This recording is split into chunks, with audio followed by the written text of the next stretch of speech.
Another day in this extraordinary operation. And another long flight for this New Zealand Air Force crew. I rode with them on their P3 Orion, an aircraft that dates back to the 1960s, but one of the few capable of searching over great stretches of sea. On board, they operate sophisticated surveillance equipment, capable of detecting and identifying reasonably large pieces of debris. But to have any chance of spotting much smaller stuff, like floating seat cushions, they'll have to rely on their own eyes. We've been flying for just over 3 hours now, and the plane will shortly descend to just a few hundred feet above the sea.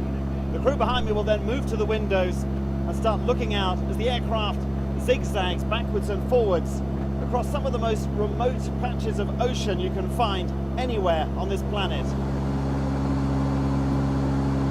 Captain Brett Mackenzie takes the aircraft down below cloud that sits just above the sea. There's no room for error on these missions. The nearest airfield is 2,500 kilometres back in Perth.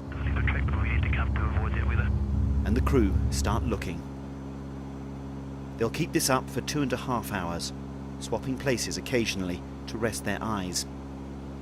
Out here, there are a few ships and almost nothing else on the sea surface. It's very tough. You're travelling in an aircraft that's doing 200 miles an hour, and you could be as low as 250, 200 feet above the water, so the world is whistling past you and you're looking for an object in amongst the white caps of the waves. You've got to be concentrating constantly for that whole 2.5 hours. So a couple of moments of inattention, you might miss something that's important. As they reach the limit of their fuel, they prepare to drop a floating GPS transmitter. This will help the coordinators track the sea currents in this little known part of the ocean, so they can estimate where any debris might have drifted. Then it's time to turn around for the long run back to Western Australia. Other Orions come in before ours. With better visibility recently, they've been able to scan a lot more of the search zone. None has yet seen anything of the missing Malaysian airliner. Jonathan Head, BBC News, Pearce Air Base, West Australia.